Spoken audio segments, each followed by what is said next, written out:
Vinzieux, c'est un petit village d'un petit peu plus de 500 habitants, dans le nord de l'Ardèche.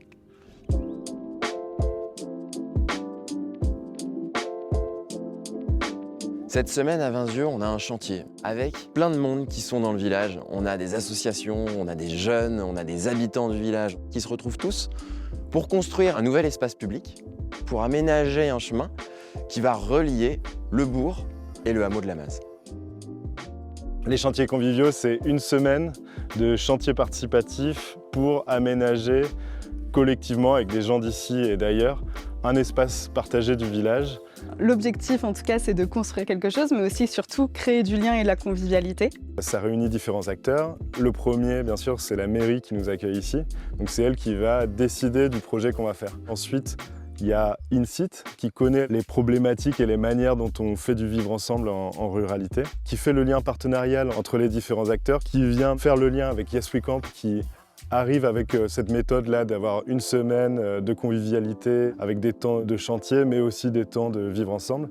Et la mission locale qui arrive chaque jour avec 7-8 jeunes qui vont venir apprendre différents métiers. C'est eux d'ailleurs qui pilotent les menus de chaque jour et on mange super bien.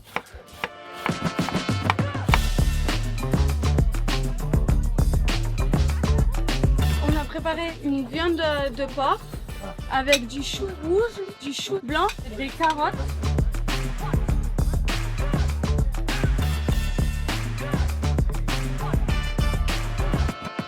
Et enfin la Fondation de France qui finance cette coopération. Yes We Camp, c'est une association qui est née en 2013 à Marseille et qui utilise les espaces vacants pour créer des lieux dans lesquels on peut s'impliquer. InSite, c'est une association qui est née en 2018. L'objectif de cette association est de mêler ruralité et jeunesse. C'est un terrain d'engagement pour des jeunes auprès d'un village pour les aider à soutenir leurs actions. Donc la commune de Vinzieux avait envie de créer du lien pour ses habitants et du coup on a été un support pour cette création de lien. Ce projet, il a la particularité d'être vraiment construit pour que des gens qui se côtoient peu se rencontrent. Le chantier, c'est un prétexte pour faire du lien, parce que c'est plus facile de commencer à discuter avec les gens qu'on ne connaît pas quand on est en train de visser un morceau de bois, etc. Le chantier, c'est un espace un peu fascinant, mais c'est toujours derrière des grands grillages. Une chose hyper importante pour nous, c'est d'ouvrir le chantier. Ça devient un espace en construction. De transmission aussi. Les gens qui viennent sur le chantier, qui ne savent pas utiliser les outils, repartent aussi avec quelque chose. Alors il y avait plusieurs ateliers, c'était super, découpage de bois, peinture. Je me suis mis au bois. C'était une bonne expérience parce que je ne m'étais jamais servi de cette machine.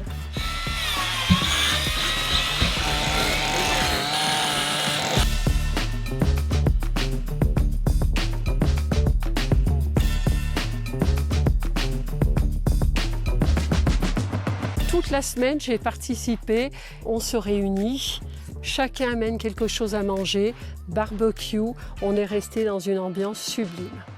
Cette image du barbecue, là, pour nous, elle est assez symbolique. On crée des trames dans lesquelles les gens vont pouvoir apporter leurs choses, apporter leur savoir, et on va faire un maximum avec les ressources locales. C'est vraiment ce qui nous intéresse aussi dans ces démarches-là, c'est de pouvoir avoir une ouverture à toutes les initiatives tout au long du projet. Pour nous, c'est comme ça qu'on fait de la culture en fait. C'est en donnant les outils et les moyens aux gens de pouvoir célébrer leur propre culture, leur propre humanité et de montrer en fait qu'avec pas grand-chose, on peut faire des choses qui sont super importantes.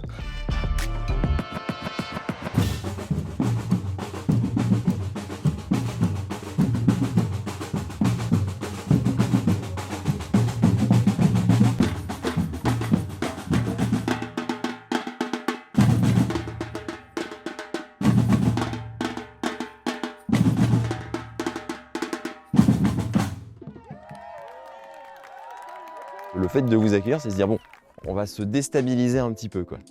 Ouais, et puis c'est un peu une aventure. On commence à dessiner le projet au fur et à mesure en fait, et donc on ne sait pas dès le début à quoi ça va ressembler. Et puis c'est aussi quelque chose qui vient faire que le projet, à la fin, il va vraiment ressembler à 20 yeux, quoi. Quand on a construit ensemble, qu'on a utilisé des outils qui font peur, qui font du bruit, etc., on se sent peut-être plus légitime de se dire « Ah ben cet espace public-là, il est aussi à moi ». En tout cas, on va faire des pique-niques à cet endroit-là et puis on va être fiers de dire qu'on y a participé. Ce village qu'on appelle des fois village dortoir parce qu'il y a peu d'endroits où les gens peuvent se croiser. Et on n'a plus ni commerce ni école, donc je trouve super intéressant de créer ces moments-là parce que ça nous permet de discuter avec tout le monde, d'échanger. C'était un vrai moteur de lien social et il faut qu'on continue. Ouais. On a des gens qui ont envie de se saisir de ce que nous ont apporté toute cette énergie de la semaine pour le continuer dans le village. Il y a déjà des habitants qui me demandent ben, on fait quoi la semaine prochaine ou la semaine d'après. Nos structures se sont rencontrées lors d'un séminaire qui s'appelle ACDC, Acteurs de clés de changement. Qui est un groupe porté par la Fondation de France, qui tend à faire coopérer des acteurs qui travaillent sur les mêmes thématiques. Dans le maillage de ces deux structures-là, il y a quelque chose qui est de l'ordre de la multiplication de l'impact. En fait, on vient mailler deux chemins qui vont dans le même sens et là, il y a un effet accélérateur. Le projet en lui-même, là sur 20 yeux, c'est un exemple concret, mais je pense qu'au-delà du projet, il y a aussi des synergies de structures qui sont vraiment portées et qui peuvent être hyper intéressantes de creuser pour s'entraider et avancer ensemble, quoi.